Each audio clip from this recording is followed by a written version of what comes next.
ਗੱਲ ਮੈਨੂੰ ਲੱਗਦਾ ਉੱਥੋਂ ਹੀ ਮੁੜ ਦੁਬਾਰਾ ਜਿਹੜੀ ਉਹ ਸ਼ੁਰੂ ਹੋਣੀ ਆ। ਜਿਹੜੇ ਪਿਛਲੇ ਕਈ ਦਿਨਾਂ ਦਾ ਚੱਲ ਰਿਹਾ ਆ ਕੰਮ, ਅੰਮ੍ਰਿਤਪਾਲ ਸਿੰਘ ਦੀ ਇੱਕ ਆਡੀਓ ਇੱਕ ਵੀਡੀਓ ਜਿਹੜੀ ਉਹ ਹੋ ਰਹੀ ਆ ਪਿਛਲੇ 28 ਘੰਟਿਆਂ 'ਚ ਦੂਜੀ ਵੀਡੀਓ ਆ। ਜਥੇਦਾਰ ਸਾਹਿਬ ਨੂੰ ਇੱਕ ਵਾਰੀ ਫੇਰ ਸਰਬੱਤ ਖਾਲਸਾ ਕਰਨ ਦੇ ਲਈ ਉਸਨੇ ਆਖਿਆ ਆ। ਇਹ ਹੁਣ ਮਸਲਾ ਇਹ ਆ ਵੀ ਕੀ ਇਹ ਜਥੇਦਾਰ ਸਾਹਿਬ ਦੇ ਨਾਲ ਇਹ ਉਲਝ ਰਹੇ ਆ ਜਾਂ ਉਹਨਾਂ ਦੀ ਅਗਵਾਈ ਕਬੂਲ ਰਹੇ ਆ। ਬਿਲਕੁਲ, ਆਪਾਂ ਪਹਿਲੀ ਵੀਡੀਓ ਤੋਂ ਬਾਅਦ ਵੀ ਇਹ ਚਰਚਾ ਕਰ ਰਹੇ ਸੀਗੇ ਕਿ ਕੀ ਸਾਰੇ ਸਵਾਲਾਂ ਦੇ ਜਵਾਬ ਮਿਲ ਗਏ ਜਾਂ ਨਵੇਂ ਸਵਾਲ ਖੜੇ ਹੋ ਗਏ ਜੀ।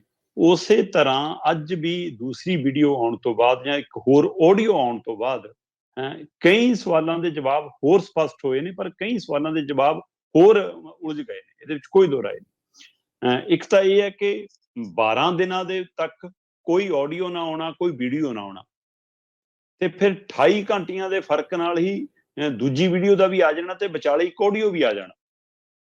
ਸੋ 28 ਘੰਟਿਆਂ ਦੇ ਵਿੱਚ ਦੋ ਵੀਡੀਓ ਆ ਗਈਆਂ, ਇੱਕ ਆਡੀਓ ਆ ਗਈ ਅੰਮ੍ਰਿਤਪਾਲ ਹੋਰਾਂ ਦੀ। ਸੋ ਇਹ ਲਗਾਤਾਰ ਇੰਨੀ ਤੇਜ਼ੀ ਨਾਲ ਤਿੰਨ ਚੀਜ਼ਾਂ ਦਾ ਇਕੱਠਿਆਂ ਆ ਜਾਣਾ। ਸੋ ਇਹ ਵੀ ਸਵਾਲ ਖੜੇ ਕਰਦਾ ਕਿ 13 ਦਿਨਾਂ 'ਚ ਇੱਕ ਆਖਰੀ 28 ਘੰਟਿਆਂ 'ਚ ਤਿੰਨ ਚੀਜ਼ਾਂ ਕਿਵੇਂ ਆ ਗਈਆਂ ਤੇ ਪਹਿਲਾਂ 12 ਦਿਨ ਕਿਉਂ ਕੁਛ ਨਹੀਂ ਆਇਆ। ਇਹ ਤਾਂ ਸਵਾਲ ਖੜੇ ਪਰ ਇਹਦੇ ਵਿਚਾਲੇ ਜਿਹੜਾ ਸਭ ਤੋਂ ਬੜਾ ਸਵਾਲ ਖੜਾ ਹੈ, ਉਹ ਸਵਾਲ ਇੱਥੇ ਹੀ ਖੜਾ ਹੈ ਕਿ ਕੀ ਅੰਮ੍ਰਿਤਪਾਲ ਜਿਹੜੇ ਸ਼ੰਕੇ ਸ਼ੋਭੇ ਸੀਗੇ ਪਹਿਲੀ ਵੀਡੀਓ ਦੇ ਹਵਾਲੇ ਨਾਲ, ਕੀ ਉਹ ਦੂਜੀ ਵੀਡੀਓ 'ਚ ਸ਼ੰਕੇ ਸ਼ੋਭੇ ਦੂਰ ਹੋ ਗਏ? ਪਹਿਲੀ ਵੀਡੀਓ 'ਚ ਅੰਮ੍ਰਿਤਪਾਲ ਮਤਲਬ ਕਿ ਸਹਿਮ ਦੇ ਵਿੱਚ, ਨਿਮਰਤਾ ਦੇ ਵਿੱਚ ਹੈ ਨਾ, ਜਾਂ ਤੁਸੀਂ ਕਹਿ ਲਓ ਥੱਕੇ ਟੁੱਟੇ ਹੈ ਨਾ, ਜਾਂ ਉਹ ਖੌਫ ਦੇ ਵਿੱਚ ਨੇ, ਡਰ ਦੇ ਵਿੱਚ ਨੇ, ਜਾਂ ਕਿਸੇ ਘੇਰੇ ਦੇ ਵਿੱਚ ਨੇ। ਇਹੋ ਜਿਹੇ ਕਿੰਨੇ ਹੀ ਸਵਾਲ ਖੜੇ ਹੋਏ ਉਸ ਵੀਡੀਓ। ਲੋਕਾਂ ਨੇ, ਚਾਹੇ ਉਹ ਪੱਖੀ ਨੇ, ਚਾਹੇ ਉਹ ਵਿਰੋਧੀ ਨੇ, ਚਾਹੇ ਉਹ ਸਰਕਾਰੀ ਨੇ, ਚਾਹੇ ਉਹ ਗੈਰ ਸਰਕਾਰੀ ਨੇ, ਚਾਹੇ ਕਿਸੇ ਕੇਂਦਰੀ ਏਜੰਸੀ ਨਾਲ ਜੁੜੇ ਨੇ, ਚਾਹੇ ਸਰਕਾਰ ਨਾਲ ਜੁੜੇ ਨੇ, ਚਾਹੇ ਕਿਸੇ ਧਾਰਮਿਕ ਸੰਗਠਨ ਨਾਲ ਜੁੜੇ ਨੇ, ਚਾਹੇ ਡੇਰੇ ਨਾਲ ਜੁੜੇ ਨੇ, ਸਾਰਿਆਂ ਨੇ ਵੀਡੀਓ 'ਚ ਬੋਲ ਸੁਣਨ ਦੀ ਬਜਾਏ ਉਹਦੀ ਬੋਡੀ ਲੈਂਗੁਏਜ ਦਾ ਜ਼ਿਆਦਾ ਧਿਆਨ ਦਿੱਤਾ। ਬਿਲਕੁਲ, ਸਾਰਿਆਂ ਨੇ ਉਹਦੇ ਇਸ਼ਾਰਿਆਂ ਦੇ ਉੱਤੇ, ਅੱਖਾਂ ਦੇ ਉੱਤੇ, ਬੁੱਲਾਂ ਦੇ ਉੱਤੇ ਹੈ ਨਾ, ਉਹਦਾ ਕਿੱਧਰ ਕੇਂਦਰਿਤ ਰਿਹਾ, ਉਹਨਾਂ ਨੂੰ ਲੈ ਕੇ ਸਵਾਲ।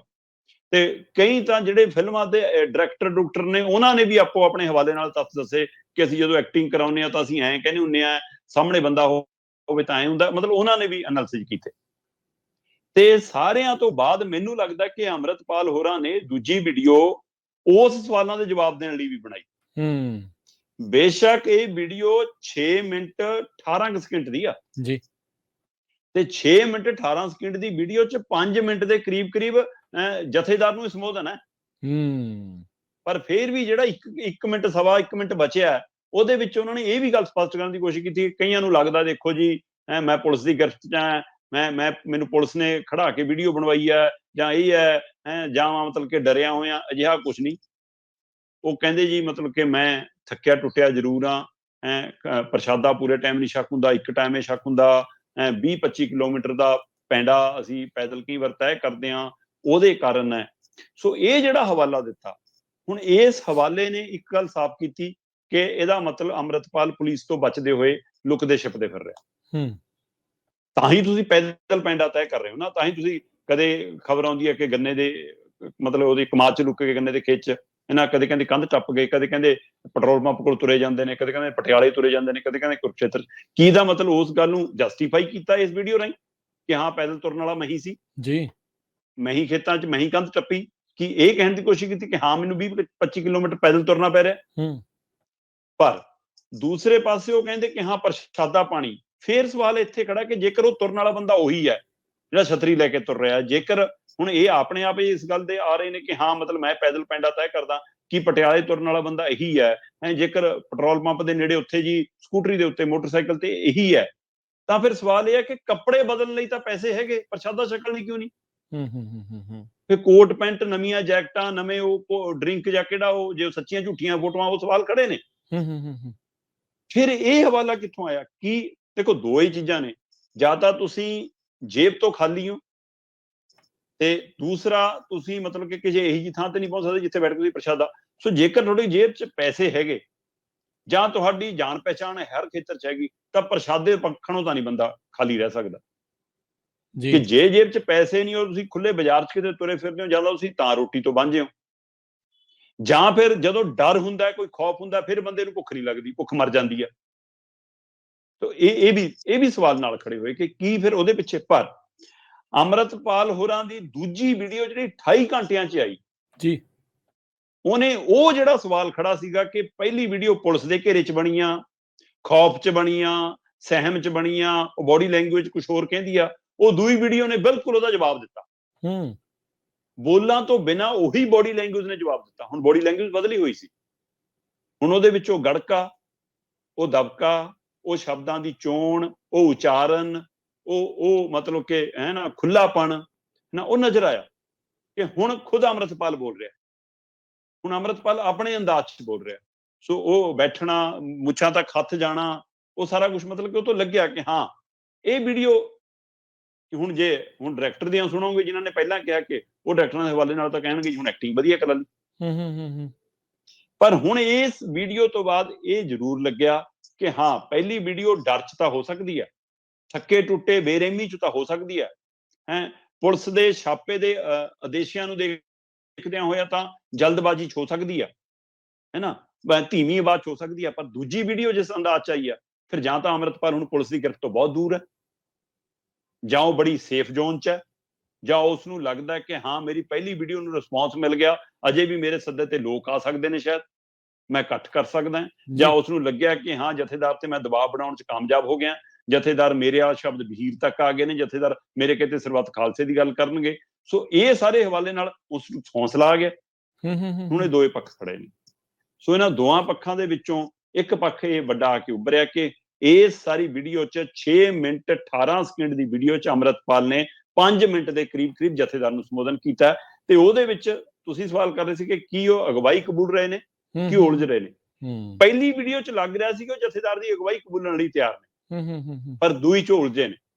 ਦੂਈ 'ਚ ਇੱਕ ਤਰ੍ਹਾਂ ਨਾਲ ਚੁਣੌਤੀ ਦਿੱਤੀ ਹੈ, ਦੂਈ 'ਚ ਇੱਕ ਤਰ੍ਹਾਂ ਨਾਲ ਹੁਕਮ ਦਿੱਤਾ ਕਿ ਬੁਲਾਓ, ਮੇਰਾ ਦਬਾਅ ਬਣਾ ਰਿਹਾ ਮੈਂ ਤੁਹਾਡੇ ਤੇ, ਸਰਬੱਤ ਖਾਲਸਾ ਬੁਲਾਓ, ਤਾਂ ਕਿ ਉਹਦੇ ਵਿੱਚ ਜੇਕਰ ਸਰਬੱਤ ਖਾਲਸਾ ਸੱਦ ਲਿਆ ਜਾਵੇ ਜਾਂ ਵਿਸਾਖੀ ਤੇ ਵੈਸੇ ਹੀ ਇਕੱਠ ਹੋ ਜਾਵੇ, ਤਾਂ ਉਹਦੇ ਵਿੱਚ ਇਹ ਵੀ ਹੈ ਕਿ ਲੱਗੂਗਾ ਕਿ ਸ਼ਾਇਦ ਅੰਮ੍ਰਿਤਪਾਲ ਦੇ ਪੱਖੀ ਆ ਗਏ ਭਾਈ ਸਾਰੇ, ਠੀਕ ਹੈ, ਉਹਦੇ ਕਹਤੇ ਆ ਗਏ। ਇਹ ਵੀ ਤੇ ਦੂਸਰਾ ਜਿਹੜੀਆਂ ਇਹ ਦਾਅਵੇ ਏਜੰਸੀਆਂ ਕਰਦੀਆਂ ਨੇ, ਪੁਲਿਸ ਦਾਅਵਾ ਕਰਦੀ ਆ, ਪੁਲਿਸ ਦੀਆਂ ਥਿਊਰੀਆਂ ਇਹ ਦਾਅਵਾ ਕਰਦੀਆਂ ਨੇ ਕਿ ਨਹੀਂ ਜੀ ਅੰਮ੍ਰਿਤਪਾਲ ਇਕੱਠ ਚਾਹੁੰਦਾ ਹੈ, ਅੰਮ੍ਰਿਤਪਾਲ ਅਕਾਲ ਤਖਤ ਤੇ ਆਉਣਾ ਚਾਹੁੰਦਾ ਹੈ, ਅੰਮ੍ਰਿਤਪਾਲ ਭੀੜ ਦੇ ਵਿੱਚੋਂ ਨਿਕਲ ਕੇ ਗ੍ਰਿਫਤਾਰੀ ਦੇਣਾ ਚਾਹੁੰਦਾ ਹੈ, ਸਰੈਂਡਰ ਕਰਨਾ ਚਾਹੁੰਦਾ, ਉਹਨੂੰ ਬਲ ਮਿਲਦਾ। ਪਰ ਦੂਸਰੀ ਵੀਡੀ 'ਚ ਇਹ ਵੀ ਸਪਸ਼ਟ ਕਰਨ ਦੀ ਅੰਮ੍ਰਿਤਪਾਲ ਨੇ ਕੋਸ਼ਿਸ਼ ਕੀਤੀ ਕਿ ਨਾ ਮੈਂ ਕਿਸੇ ਕੋਲ ਅਪਰੋਚ ਕੀਤੀ ਆ, ਨਾ ਮੈਂ ਕੋਈ ਸ਼ਰਤ ਰੱਖੀ ਆ, ਨਾ ਮੇਰੇ ਕੋਲ ਕਿਸੇ ਨੇ ਪਹੁੰਚ ਹੋਈ ਆ, ਪਰ ਪੁਲਿਸ ਦੇ ਦਾਅਵੇ ਇਹ ਨੇ ਕਿ ਹਾਂ ਤਾਲਮੇਲ ਹੋ ਰਿਹਾ ਸੀ, ਗੱਲਬਾਤ ਹੋ ਰਹੀ ਸੀ, 3 ਸ਼ਰਤਾਂ ਆਈਆਂ ਸੀ, ਪੰਜਾਬ ਦੀ ਜੇਲ੍ਹ 'ਚ ਰੱਖਿਓ, ਮੇਰੇ ਨਾਲ ਕੁੱਟਮਾਰ ਨਾ ਕਰਿਓ, NSA ਨਾ ਲਾਇਓ, ਤੇ ਅੰਮ੍ਰਿਤਪਾਲ ਕਹਿੰਦਾ ਬਿਲਕੁਲ ਕੋਰਾ ਝੂਠ ਹੈ, ਨਾ ਮੈਂ ਡਰਦਾ, ਮੈਂ ਖੋਪੜ ਲਹਾ ਸਕਦਾ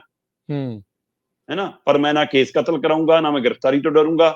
ਹਾਂ ਕੁਝ ਸਮਾਂ ਹੁੰਦਾ ਹੈ, ਲੁਕਣਾ ਪੈਂਦਾ ਹੈ ਨਾ, ਜਦੋਂ ਲੜਨਾ ਪੈਂਦਾ ਮੋਰਚਿਆਂ 'ਚ। ਇਸ ਲਈ ਉਹਨਾਂ ਨੇ ਫਿਰ ਅਨੰਦਪੁਰ ਸਾਹਿਬ ਦਾ ਕਿਲ੍ਹਾ ਛੱਡਣ ਦੀ ਕਹਾਣੀ, ਗੁਰੂ ਸਾਹਿਬ ਦੀ, 10ਵੇਂ ਪਾਤਸ਼ਾਹੀ ਦੀ, ਫਿਰ ਮਾਛੀਵਾੜੇ ਦੇ ਜੰਗਲਾਂ ਦੀ ਵਾਰਤਾ ਉਹ ਵੀ ਸਾਂਝੀ ਕੀਤੀ, ਉਹ ਹਵਾਲਾ ਦਿੱਤਾ। ਪਰ ਉਸ ਦੌਰ ਤੇ ਅੱਜ ਦੇ ਦੌਰ ਦੇ ਵਿੱਚ ਮੈਨੂੰ ਸਮਝ ਨਹੀਂ ਆਉਂਦਾ ਕਿ ਟੈਕਨੋਲੋਜੀ ਦੇ ਇਸ ਦੌਰ ਦੇ ਵਿੱਚ ਤੁਸੀਂ ਕਿਵੇਂ ਕਹਿ ਸਕਦੇ ਹੋ ਕਿ ਮੈਨੂੰ ਖਬਰਾਂ ਤੋਂ ਮੈਂ ਦੂਰ ਸੀ, ਕਿਵੇਂ ਤੁਸੀਂ ਕਹਿ ਸਕਦੇ ਹੋ ਕਿ ਸਾਨੂੰ ਲੰਬਾ ਪੈਂਡਾ ਪੈਦਲੇ ਤੈਅ ਕਰਨਾ ਪੈਂਦਾ, ਕਿਵੇਂ ਕਹਿ ਸਕਦੇ ਹੋ ਕਿ ਪ੍ਰਸ਼ਾਦਾ ਪਾਣੀ ਹੁਣ ਜੰਗਲਾਂ 'ਚ ਘੋੜਿਆਂ ਤੇ ਤਾਂ ਰੱਤਾ ਕੱਟ ਨਹੀਂ ਰਹੇ ਆਪਾਂ। ਜੀ। ਸੋ ਇਸ ਲਈ ਇਹ 2-3 ਚੀਜ਼ਾਂ ਸਵਾਲ ਵੀ ਖੜੇ ਕਰਦੀਆਂ ਨੇ। ਤਾਂ ਹੀ ਮੈਂ ਕਹਿ ਰਿਹਾ ਕਿ ਇਹ ਸਾਰੇ ਸਵਾਲਾਂ ਦੇ ਜਵਾਬ ਨਹੀਂ ਹੈਗੀਆਂ ਦੋ ਵੀਡੀਓਆਂ, ਪਰ ਜਿਹੜੇ ਲੋਕਾਂ ਦੇ ਮਨਾਂ 'ਚ ਸੀ ਜੇ ਅੰਮ੍ਰਿਤਪਾਲ ਪੁਲਿਸ ਦੀ ਗਿਰਫਤ 'ਚ ਨਹੀਂ ਹੈ, ਪੁਲਿਸ ਦੇ ਘੇਰੇ 'ਚ ਨਹੀਂ ਹੈ, ਫਿਰ ਉਹਦਾ ਸੁਨੇਹਾ ਕਿਉਂ ਨਹੀਂ ਆ ਰਿਹਾ, ਤੇ ਜਦੋਂ ਆਉਣ ਲੱਗੇ ਤਾਂ ਇੰਨੀ ਤੇਜ਼ੀ ਫੜ ਲਈ ਕਿ 28 ਘੰਟਿਆਂ 'ਚ 3 ਆ ਗਏ, 12 ਦਿਨਾਂ 'ਚ 1 ਵੀ ਨਹੀਂ। ਸੋ ਹੁਣ ਇਹ ਸ਼ੰਕੇ ਸੋਭੇ ਉੱਥੇ ਹੀ ਬਣੇ ਨੇ। ਪਰ ਅੰਮ੍ਰਿਤਪਾਲ ਦੀ ਦੂਸਰੀ ਵੀਡੀਓ ਨੇ ਇਹ ਜ਼ਰੂਰ ਸਪਸ਼ਟ ਕਰਨ ਦੀ ਕੋਸ਼ਿਸ਼ ਕੀਤੀ ਹੈ ਕਿ ਮੈਂ ਪੁਲਿਸ ਦੇ ਘੇਰੇ 'ਚ ਨਹੀਂ ਬੋਲ ਰਿਹਾ।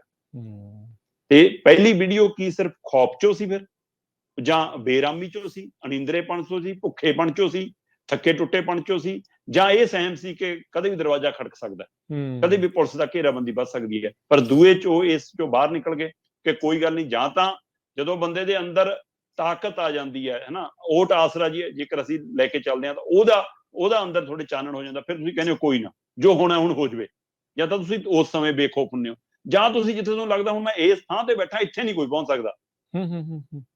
ਤੇ ਦੋਏ ਤਰੀਕੇ, ਜਾਂ ਦੁਨਿਆਵੀ ਤੌਰ ਤੇ ਜਾਂ ਤੁਸੀਂ ਉਸ ਕੁਦਰਤ ਦੇ ਭਾਣੇ ਦੇ ਤੌਰ ਤੇ, ਦੋਵਾਂ ਚੋਂ ਕਿਹੜੇ ਰੂਪ 'ਚ ਨੇ ਦੂਈ ਵੀਡੀਓ ਬੇਖੌਫ ਨਜ਼ਰ ਆਈ। ਸੋ ਇਸ ਲਈ ਪਰ ਇਹ ਜਥੇਦਾਰ ਨਾਲ ਉਲਝਣ ਪਣ ਦਾ, ਜਥੇਦਾਰ ਤੇ ਦਬਾਅ ਬਣ ਗਿਆ, ਕਿਉਂਕਿ ਜਥੇਦਾਰ ਹੋਰਾਂ ਦਾ ਹੁਣ ਜਥੇਦਾਰ ਹੋਰਾਂ ਨੂੰ ਇਹ ਬਾਰ-ਬਾਰ ਕਹਿ ਰਹੇ ਨੇ ਕਿ ਜੀ ਸਰਬੱਤ ਖਾਲਸਾ ਬੁਲਾਓ, ਹੈ ਨਾ, ਵਿਸਾਖੀ ਤੇ ਬੁਲਾਓ, ਅਕਾਲ ਤਖਤ ਸਾਹਿਬ ਤੋਂ ਜਾ ਕੇ ਦਮਦਮਾ ਸਾਹਿਬ ਬੁਲਾਓ, ਹੈ ਨਾ। ਪਰ ਦੂਸਰੇ ਪਾਸੇ ਜਥੇਦਾਰ ਉਹਨਾਂ ਨੇ ਆਪਣੀ ਗੱਲ ਅਜੇ ਤੱਕ ਮੁੜ ਕੇ ਨਹੀਂ ਦੁਹਰਾਈ। ਪਹਿਲਾਂ ਤਾਂ ਉਹ ਕਹਿ ਰਹੇ ਸੀਗੇ ਕਿ ਜੇ ਪੁਲਿਸ ਦੀ ਗ੍ਰਿਫਤ 'ਚ ਤਾਂ ਪੁਲਿਸ ਦੱਸੇ, ਜੇ ਨਹੀਂ ਆ ਤਾਂ ਅੰਮ੍ਰਿਤਪਾਲ ਸਰੈਂਡਰ ਕਰੇ। ਹੁਣ ਉਸ ਗੱਲ ਤੋਂ ਪਾਸਾ ਵੱਟ ਗਏ ਨੇ ਜਥੇਦਾਰ, ਤੇ ਉਲਟਾ ਕੱਲ ਕੀ ਬਿਆਨ ਦਿੱਤਾ, ਇੱਕ ਚੈਨਲ ਨਾਲ ਗੱਲ ਕਰਦੇ ਆ, ਕਹਿੰਦੇ ਮੇਰੀ ਸਮਝ ਤੋਂ ਪਰੇ ਆ ਜੀ ਹੁਣ ਅੰਮ੍ਰਿਤਪਾਲ ਦਾ ਮਾਮਲਾ। ਇਹਦਾ ਮਤਲਬ ਉਹ ਜਿੱਥੇ ਤੱਕ ਸੋਚਦੇ ਸੀ ਕਿ ਮੈਂ ਕੋਈ ਅਗਵਾਈ ਕਰ ਸਕਦਾ, ਮੈਂ ਭੂਮਿਕਾ ਨਿਭਾ ਸਕਦਾ, ਉੱਥੇ ਤੱਕ ਉਹਨਾਂ ਦਾ ਕੰਮ ਖਤਮ ਹੋ ਗਿਆ।